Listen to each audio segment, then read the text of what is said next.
Hello દોસ્તો, મારી ચેનલમાં તમારું સ્વાગત છે। આજે આપણે ફરાળી વાનગી બનાવીશું। તેના માટે આપણે બટાકા લઈ લઈશું અને તેની ચિપ્સ કરી લઈશું।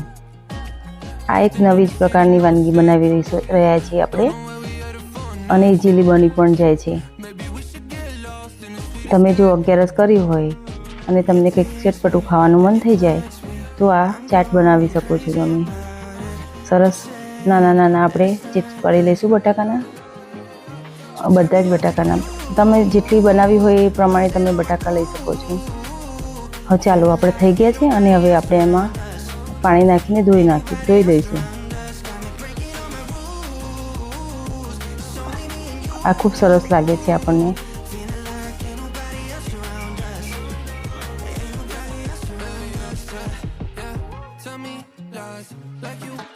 સરસ ધોઈ નાખવાના છે જેથી એમાં માટી, ધૂળ કે કંઈક પણ હોય તો નીકળી જાય છે। અને હવે આપણે એક રૂમાલ કે કપડું લઈ એમાં કોરા કરી લઈશું। આપણે એને પાણી બિલકુલ રહેવા નથી દેવાનું, એકદમ ડ્રાય કરી લેવાના છે। આપણે તેલ પણ બાજુમાં ગરમ કરવા મૂકી દીધું છે, એને આપણે ફ્રાય કરવાના છે। જુઓ, સરસ રીતે આપણે ડ્રાય કરી લીધા છે।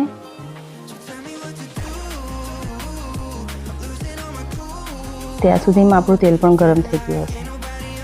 હવે આપણે એને મીડિયમ ટુ હાઈ ફ્લેમ પર એને તળી લઈશું અને સરસ ક્રિસ્પી થવા દઈશું।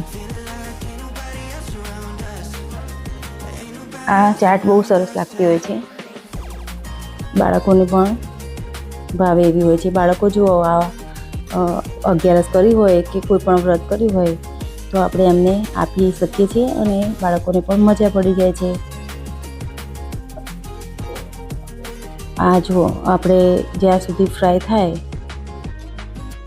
ત્યાં સુધી આપણે એના માટેની એક સરસ મજાની ગ્રીન ચટણી જોઈશે, તે બનાવીશું।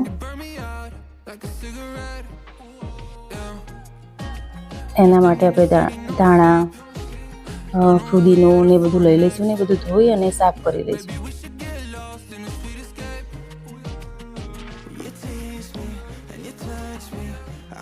અને મિક્સરમાં જુઓ, ધાણા નાખીશું, પહેલાં ફુદીનો નાખીશું। તીખી ચટણી બનાવવાની છે આપણે।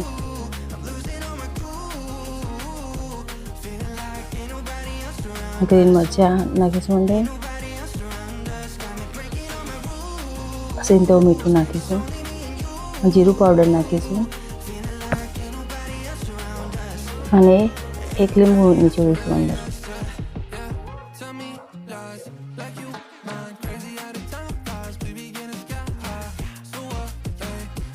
અને આદુનો ટુકડો નાખીશું અને બરફ નાખી અને આપણે એને ક્રશ કરી લઈશું। તો જુઓ, આપણી આ ગ્રીન ચટણી તૈયાર છે અને હવે આપણા બટાકાની ચિપ્સ પણ તૈયાર થઈ ગઈ છે તળાઈને। તો એને આપણે પ્લેટમાં કાઢી લઈશું।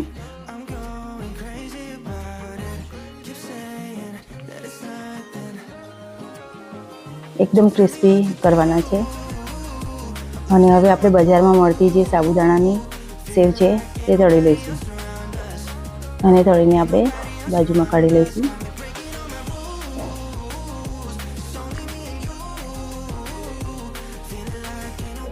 બધું જ તેલ નિતાળી લેવાનું છે અને આપણે કાઢી લઈશું પ્લેટમાં। અને હવે થોડા સિંગદાણા પણ આપણે તળી લઈશું, અંદર ક્રિસ્પી કરી લઈશું। જો આ ચાટ માટેની બધી સામગ્રી ધીમે ધીમે તૈયાર થઈ ગઈ છે આપણી। આ સરસ લાગતી હોય છે બધાને ખાવામાં। એનો બધી જ સામગ્રી આપણી બનીને તૈયાર થઈ ગઈ છે। હવે આપણે ચાટ બનાવવાનું શરૂ કરીશું। તો પહેલાં એક પ્લેટ લઈને એમાં જે બટાકાની ચિપ્સ ફ્રાય કરી છે એ મૂકી દઈશું અને એમાં પછી આપણે જે સાબુદાણાની સેવ તળી હતી એ સેવ નાખી દઈશું અને સિંગદાણા ઉપર નાખી દઈશું।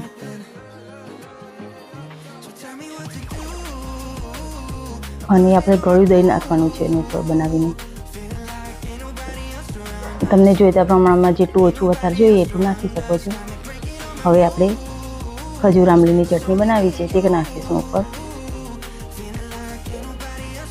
અને આપણે જે ચટણી બનાવી હતી તીખી ચટણી કોથમીરની ને ફુદીનાની એ નાખીશું ઉપર. અને ચાટ મસાલો નાખીશું, આપણે સ્પ્રિંકલ કરીશું. જો તમને આ મારી રેસીપી ગમી હોય તો તમે મારી ચેનલને લાઇક, શેર અને સબસ્ક્રાઈબ કરવાનું ભૂલશો નહીં.